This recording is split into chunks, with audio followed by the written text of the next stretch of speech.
It's too late now. I remember you and me, and how careless we could Yeah. be. All day and all night we'd stay up, it felt so right. We were so... Perkenalkan, kami dari kelompok 7. Nama saya sendiri Andreas Jeffrey, NIM ACE 118038. Dan di sini ada teman saya. Perkenalkan, nama saya Agustinus Indrais, NIM ACE 118052.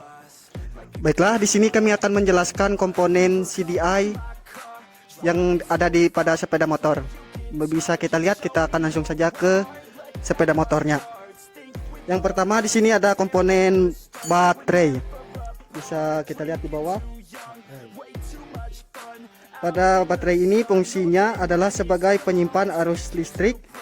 Memang baterai ini tidak terlalu diprioritaskan karena kebutuhan sumber listrik akan dipenuhi oleh spool.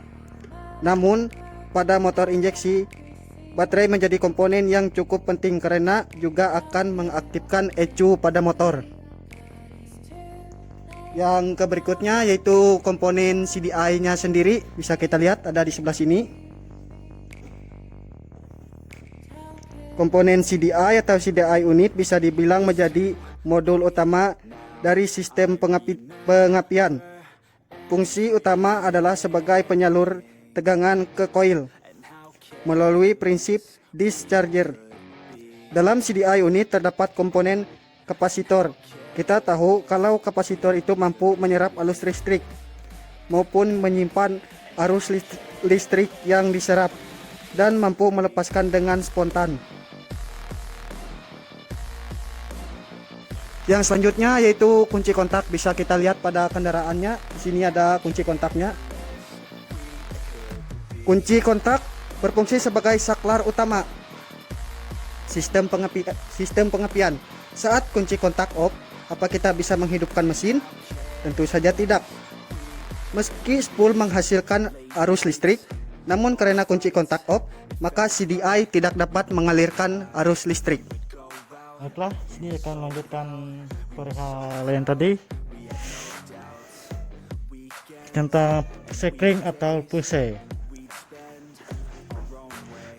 Sekring atau pulse menjadi komponen tidak boleh dilupakan pada setiap rangkaian kelistrikan karena berfungsi sebagai pengaman rangkaian kelistrikan dari short to ground atau konsleting, termasuk pada sistem pengapian. Pulse dipakai untuk melindungi CDI unit ketika terjadi hubungan singkat arus listrik.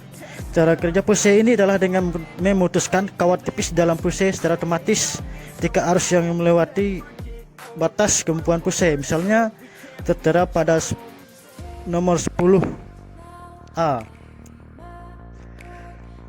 Artinya kalau listrik yang mengalir melebihi 10A, maka sekring akan putus dan skema kelistrikan akan mati. Oke, baik, misalnya adalah komponen coil. Oke, sini ada coil. Mohon maaf karena tidak bisa dibuka karena ada suatu kendala.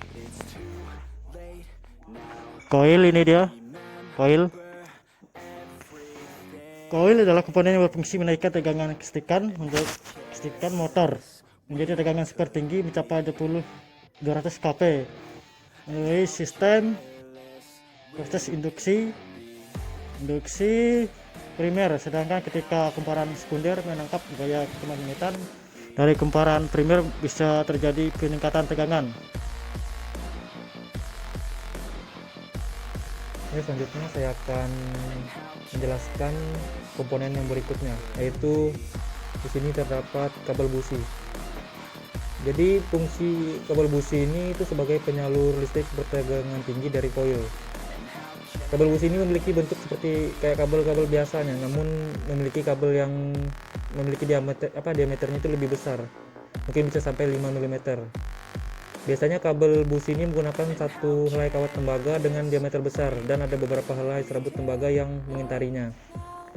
Kawat di dalam kabel ini digunakan untuk mengalirkan tegangan dari koil, dan serabut tembaga di sekitar kawat utama dipakai untuk mencegah terjadinya penurunan tegangan.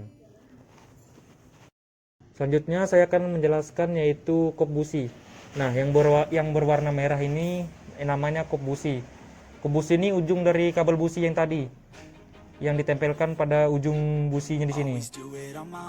Fungsinya ini sebagai penghubung antara kabel busi dan busi tersebut. Karena kalau kawat dari kabel busi tidak melekat dengan sempurna ke konduktor dalam kop busi, maka tegangan yang terjadi ke busi menjadi lebih kecil. Komponen yang selanjutnya adalah pulse igniter atau pickup coil. Beberapa orang mungkin lebih familiar dengan kata pickup coil karena fungsinya sebagai penjemput sinyal. Sinyal yang dimaksud adalah sinyal yang menunjukkan timing pengapian pada mesin. Cara kerja pulse igniter ini hampir sama seperti spool, namun dengan versi yang lebih sederhana.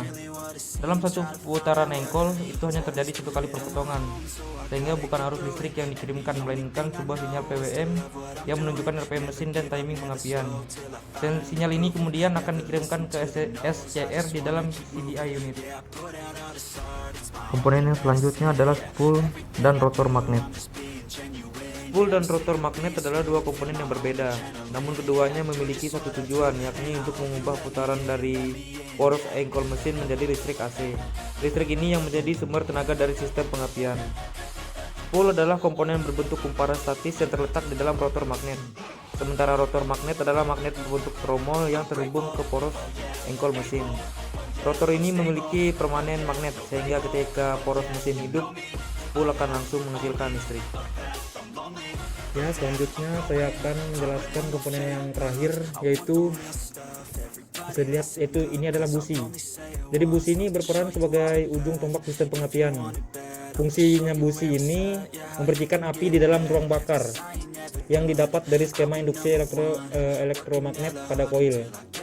Jadi cara kerja busi ini itu dengan mendekatkan elektroda yang bermuatan positif ke massa yang bermuatan negatif. Karena sifat arus listrik selalu mencari massa, maka dengan celah sekitar 0,8 mm akan timbul loncatan elektron. Kalau tegangan pada elektron kecil, maka loncatan elektron tidak akan terlihat. Namun karena tegangan pada elektroda itu mencapai sekitar 200 kV, maka loncatan elektron ini akan berbentuk seperti petikan api. Sekian video penjelasan dari kami mengenai sistem pengapian CDI. Mohon maaf bila ada kekurangannya. Kami ucapkan terima kasih.